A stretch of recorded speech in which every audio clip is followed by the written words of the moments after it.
Oi pessoal, sejam muito bem-vindas e muito bem-vindos, pois está começando mais um episódio do O Que Eu Faço, o podcast de finanças e investimentos da CNN. E hoje a gente vai falar sobre unicórnios. Mas não, eu não tô falando daqueles cavalos místicos com arco-íris e com um chifrinho. Não. Para me acompanhar nessa aventura, ao meu lado tá aqui a magistral, a maravilhosa Luciana Barreto. Oi, Lu. Olá, Naka, o feiticeiro da economia, e olá a todos os ouvintes desse nosso episódio mágico, que vai tratar dessas grandes promessas de unicórnios. Para quem não sabe ou ainda não se ligou, unicórnio é um título dado para empresas que alcançaram um valor de mercado de ao menos $1 bilhão. É isso mesmo, Lu. Até 2017, o Brasil não tinha nenhuma empresa com esse valor e hoje já são 15. Tem nome como 99, iFood, Loft, Vetex, Madeira e essa lista vai longe. Mas segundo um acordo recente, o Brasil tem mais 17 empresas de tecnologia candidatas a entrar nesta lista. E nesse ano. E entre essas candidatas de novos unicórnios estão a Contabilizei, Doutor Consulta, Cortex, Minutos Seguros, Neon e Petlove. Isso só para falar de algumas. E além delas todas terem muito dinheiro para investir, uma coisa que elas têm em comum foi que todas ajudaram a dinamizar e muito a economia brasileira. Para nos ajudar a explicar os motivos dessa possível duplicação de unicórnios brasileiros, hoje a gente recebe a presença da Maria Tereza Azevedo, analista-chefe de tecnologia, mídia e telecomunicações da Santander Corretora. Seja muito bem-vinda, Maria. Prazer em estar aqui com vocês. Maria, a gente foi tomado por essa ótima surpresa de várias novas startups estarem caminhando para virarem unicórnios. Explica para a gente o que explica esse crescimento todo. Dá para ter uma ideia de razões comuns ou foi acaso em todos esses casos? Basicamente, unicórnios são aquelas startups que atingiram um valor de mercado acima de $1 bilhão. Então, na verdade, o Brasil é um país muito dinâmico, a gente tem um ecossistema bastante avançado e acabou sendo um terreno fértil para desenvolvimento de muitas das startups. Com isso, a gente tem hoje quase 20 unicórnios brasileiros, dependendo do critério que se considera. Então, eu atribuo esse sucesso dos unicórnios no Brasil muito a essa combinação de termos uma demografia bastante favorável para plataformas escaláveis, muitos desafios de inclusão digital, de logística, ainda temos baixa adoção de software e e-commerce no Brasil. Tendo a escala que o Brasil tem, com os benefícios que a tecnologia pode trazer, a gente tem visto a emergência dessas empresas, e muitas delas no sentido de trazer liberdade para o cliente, de romper fronteiras, de facilitar a vida e o dia a dia, Nós temos, então, uma combinação de escala com esses problemas complexos e questões que possam se beneficiar de tecnologia, sempre no sentido de trazer liberdade para o cliente, de romper fronteira, de facilitar a vida.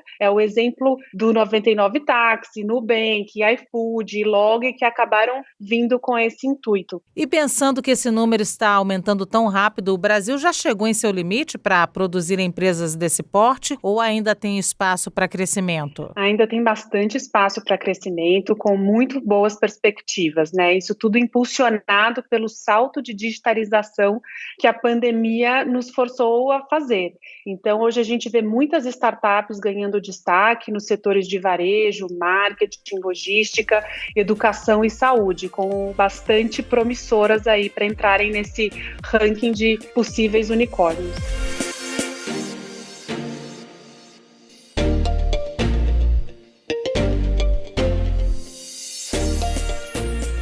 Com isso, deixa eu aproveitar para perguntar uma outra questão relacionada a isso. Em que posição a gente está como país quanto a empresas desse porte? Bom, então hoje o Brasil já é o terceiro país do mundo a criar esse tipo de empresa que vale mais de $1 bilhão.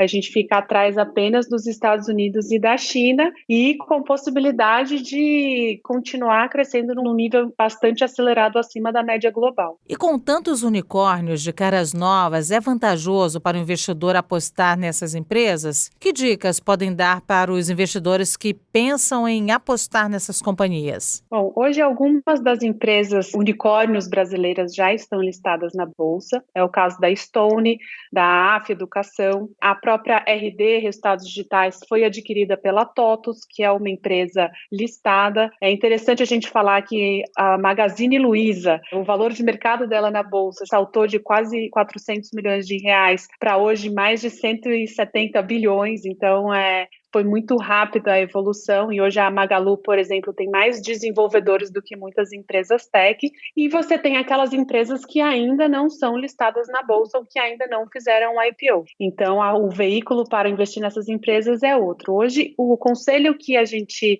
dá ao procurar um investimento numa empresa que está numa fase de crescimento acelerado e no estágio inicial é entender o time, a experiência dos fundadores, qual é a cultura daquela empresa, se já tem fundos de investimento, se já foram feitas as primeiras rodadas de captação e principalmente entender o tamanho do mercado potencial, qual é o problema que aquela empresa está tentando solucionar, como ela consegue usar a tecnologia a favor, como ela se protege de possíveis novos entrantes e qual que é o histórico que essa empresa já tem conseguido, né, nesse primeiro momento. E, obviamente, quando a gente fala de investimentos, né, você que ouve o que eu faço sabe disso, sempre há riscos. E quais são os riscos de se investir num unicórnio? Sem dúvida, né? São empresas que estão num estágio de crescimento muito acelerado, então o principal risco é o risco de execução. Existem algumas empresas que estão inseridas em setores que têm riscos regulatórios ou que estão rompendo algumas fronteiras e burocracias que ainda possam ter algum impeditivo.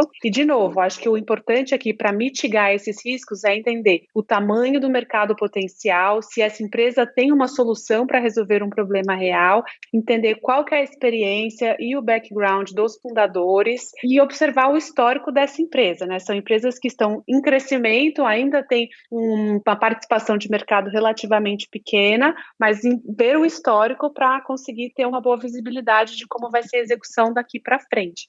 Agora, para terminar nossa conversa, Maria, é possível fazer uma aposta, uma indicação sobre qual segmento vai estar o próximo unicórnio nacional ou os próximos? Olha, é difícil falar, porque tem muitas oportunidades em vários setores. Alguns que têm se destacado bastante são as fintechs, as empresas de marketing para tecnologia e muito das empresas de educação e saúde, então as edtechs, as healthtechs. Hoje a gente tem visto ainda muito espaço também para as empresas de software. A gente realizou uma conferência recentemente aqui no Santander e empresas como a Conta Azul de software, a Solin Fintech, que está com soluções para agribusiness, Tembice, Madeira e Madeira no varejo, Pet Love, PicPay, Pipefy, são alguns dos exemplos de empresas que estão fortes candidatas aí para se tornarem unicórnios quando a gente considera todos aqueles fatores, as últimas rodadas de investimento, o potencial dos mercados e o histórico de crescimento. Maria, muito obrigada pela sua presença aqui no nosso podcast, muito obrigada também por esse papo e, claro, pelo tempo que você disponibilizou para a gente. Tchau, tchau. Obrigada, eu que agradeço vocês, Lu e Naka, espero contribuir sempre que for preciso e vamos torcer aí para o mercado brasileiro e continuar entregando unicórnios. Um abraço a todos. Então é isso, Lu, mais um episódio terminou. Muito obrigado a você pela companhia em todos os episódios como esse daqui.